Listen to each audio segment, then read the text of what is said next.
Hi, good morning, and welcome to the ZP vlog and podcast. So every week at 8 a.m. London time, we do a live sort of stream vlog, really for our news from ZP for this week. So this is a look back at the week starting sort of Monday the 15th of November 2021. So let me just basically dive straight in. So this week, we did kind of say in the vlog last week that there was going to be a big emphasis for ZP this week on our trip to Medica.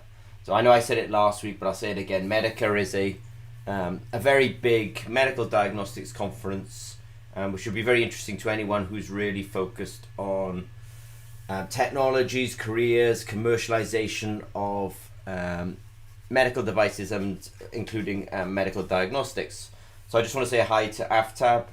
As I say, we're streaming live and Aftab's come online, so nice to see you this morning, Aftab. Appreciate it. So yeah, we were at Medica for this week. So there will be this vlog and podcast will be a slightly sort of Medica centric. It's probably worth saying that Medica is kind of interesting because every region, many regions have a sort of a certain pavilion. So you'll find that at Medica. Hey, good morning, Selsuk.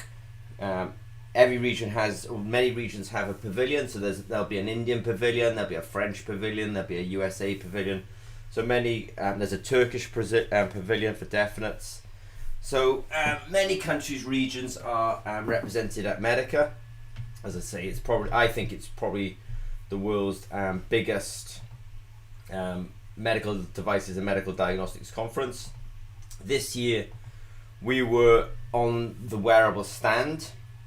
So we took a sort of video along and we took some of the hardware along and we demonstrated some of our technology, for being able to apply biosensors to the skin.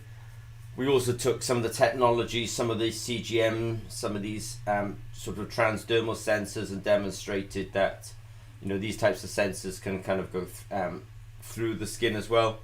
And we also talked quite a lot about also doing analysis on the breath as well, because we felt like these were some of the more sort of cutting edge non-invasive in vitro diagnostics or biosensing applications. So we prepared a little video and we did highlight breath analysis, skin analysis and transdermal analysis at Medica, and we had a lot of conversations. I mean, we actually spoke to something like 221 people.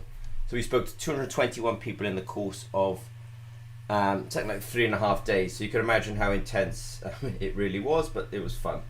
I know that slightly shifted gear here, but we also put some news out that we also, we do have this nitrate sensor, and I feel a lot of parallels between nitrate sensing in the soil and continuous glucose monitoring in patients. Both technologies are electrochemical. For us, both technologies, when you try to put sensors into the real world, you get a lot of noise, a lot of artifacts, you need a lot of good data science. So there's a lot of parallels between trying to do continuous glucose monitoring in patients and continuous nitrate monitoring in soil. So I just wanted to do a little bit of because a week before we went to Medica, we were actually at the NEC, the National Exhibition Centre in the UK, at a conference called Farming Innovations. And there we were talking about the nitrate sensor, and what was really interesting about those conversations were, there were sort of really three, or maybe even sort of four beneficiaries of the continuous nitrate sensing. The major beneficiary is the farmer. At this moment in time, it's really interesting that nitrate pricing used to be something like £220, which is approximately about 250 euros per ton. Call that $250 per ton. It's now more like $900 per ton. So unfortunately, since COVID-19 and essentially global shortages, the cost of nitrate fertilizers has quadrupled, and therefore one of the biggest benefits, it was always beneficial for farmers to use nitrate to monitor nitrate in the soil, the benefits have now become a lot more apparent, because actually the cost per ton of nitrate fertilizer has really rocketed upwards. Obviously, the other benefit of people continuously monitoring nitrate in the soil is, we think that 2/3 of the nitrates are actually wasted. This nitrate is making its way both back into the atmosphere and into the water courses. If it gets into the water courses, it causes fertilization of the water courses and something called eutrophication, where all the algae bloom. The algae unfortunately rob all the oxygen from the water, and the fish die. Now, we also benefit, all of us globally, from measuring nitrate in the soil, because 1.2% of all carbon dioxide produced by human beings is actually produced in the production of nitrate, and 1% of all carbon dioxide, and 1% of all energy consumed on the planet goes into nitrate production. Now, something that we found very interesting as well is, in the United Kingdom, and this might become a global phenomenon, you can't develop land now unless sometimes you can prove that it's not going to cause a pollution incident to adjacent land. So in the UK we have SSIs, Sites of Special Scientific Interest, and next to these they have these kind of impact risk zones. So what this means is, if you're in an IRZ, if you're in an impact risk zone, and you want to change, the usage of the land, you want to put fertilizer on the land, you have to prove that you're not going to impact the SSI, the Site of Special Scientific Interest. And so monitoring nitrate in the soil at the boundaries between these IRZ and these SSIs would allow you to gather evidence that your development wasn't leading to, let's say, pollution of the adjacent areas. So we did find that this actually could help planners and developers who want to plan and develop, but the planning or development is kind of held up because of this concern that they might cause a pollution. Well, of course, if you can measure the nitrate in the soil, then you can start to quantify that. So nitrate monitoring in the soil helps the farmer, especially at the moment, because unfortunately the nitrate prices have just gone really high. It helps the local environment, it helps the global environment, and it also helps with land development, where you want to prove that developments are not going to lead to increased nitrate pollution of adjacent zones. Now, this week at the ZP Developer Zone, we actually did a webinar really around the theme of molecular imprinted conducting polymers. So the week before we'd also done molecular imprinted polymers and molecular imprinted conducting polymers, and this is just a kind of, it's an expression that actually ZP is becoming increasingly interested in MIPs.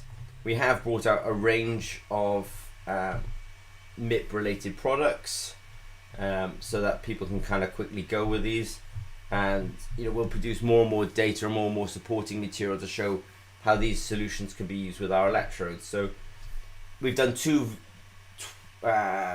ZP Developers on webinars recently, and they were both on MIPS. And it's probably worth just saying at the moment that every Thursday at 8 a.m, I think without hesitation, without skipping, ZP always does a webinar for our ZP Developer Zone members, and we put a fair amount of science and effort into these. I want to say a special thanks to our sister company Madalex this week, who provided the slides for our ZP Developer Zone webinar this week, so thank you very much to Madalex. So I think we're getting sort of fairly near the end, just a few more bits now. At the end of Medica, we did actually make a little video. I know that Aftab, who's online at the moment, saw that video and he posted it on YouTube, so I want to say thanks very much to Aftab. It really is really appreciated. So we made a little video about myself and Siobhan and what we spoke about at Medica, and that was just to kind of wrap up our time at Medica. just something that might be interesting is ZP's been invited to speak at Lopec. Now, Lopec, I'm aware of it. It's a sort of, they have this conference all around printed electronics. So there's, ZP is partly in printed electronics because, we do print electrodes, and they could be, a sort of a form of printed electronics. But there's much more to printed electronics. There's people printing electronics where they would have classically used printed circuit boards, etc. Now people are starting to print on polymers. I mean, for us at ZP, this has been happening for years, but in some industries, maybe it feels a little bit newer. But I know the automotive industry, for example, is very interested in printing on flexible materials, for example. So ZP's been invited to speak at that conference. Now the conference runs from the 22nd to 24th of March 2022. It's in Munich or München if you say it in German, and we will be speaking there. Should be kind of interesting. And then the last, I've got another few things. This might be interesting to Celsuk and Aftab, that ZP has started to put microreactors onto our electrodes.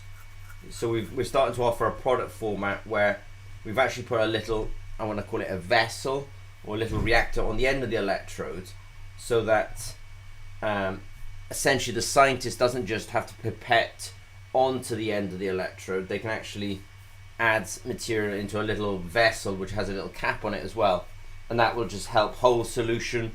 You could even imagine that if you were making a sort of medical diagnostic this way, it's going to kind of keep the sample clean as well. You don't just have a sample pipetted on the end of the sensor. You actually have it contained within a little vessel. So we have started to do that, and we've done it at the moment on our sputtered gold electrodes, but I'd be kind of interested to also start doing it on something like the hypervalue electrode. So I'm going to have a meeting next week where ZP's going to have a conversation about, should we have a version of our hypervalue electrodes where we start adding these little microreactors to those electrodes, and it will sort of make for a better user experience. Could even be better actually in products as well. So I will just, the final one is, at ZP we are very industry commercially focused. We want to get clients onto the market. We're very interested in serving that industrial market, but this one's slightly unusual, that there's the Bioelectrochemical Society. It generally has an annual conference. Now I think these annual conferences started in about 1979, or the Bioelectrochemical Society was probably started in about 1979. Yeah, so Celsuk is just asking, can we monitor changes in the reaction? Yes, we could. So I think those little reactors, Celsuk, I'm just referring to, Celsuk just asked a question online. Those little reactors will allow us to put, let's say, samples in there. So you've got your sample contained and you can just, monitor it or just measure it. You could actually monitor something over time as well. If you think that if you're doing like a binding assay, and in a binding assay something could just bind over time, it's a better way of containing the sample so that you can get a sort of, a binding with time type assay. So it will allow you to do longer experiments. It's also, from a product experience, just much cleaner to have that sample really contained as well. But back to the best. The Bioelectrochemical Society started in about 1979. Coming now in 2022, they're doing a, I want to say, symposium or conference in Antwerp. I believe it's running from the 4th to the 7th of April. And actually, we're actually going to co-exhibit with Palm Sense at this particular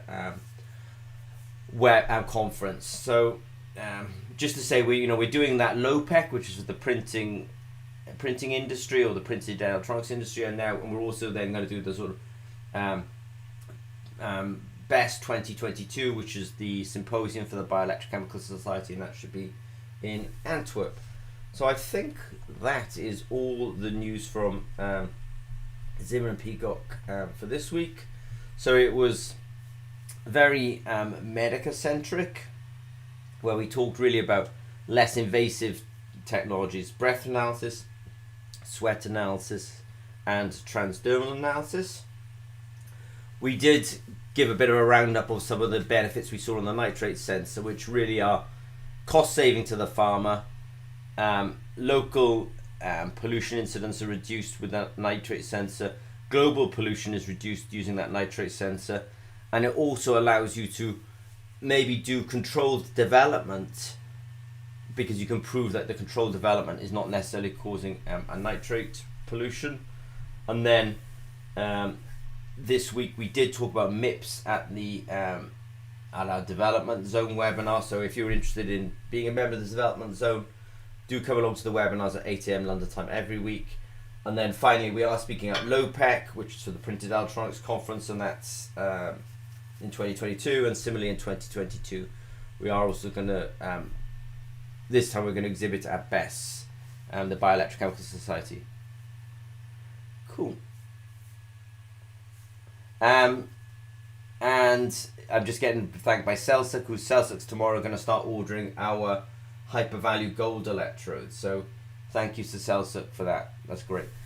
All right, so I will wrap up and say thank you very much to AFTAB and Celsic for coming online with me today, and I will speak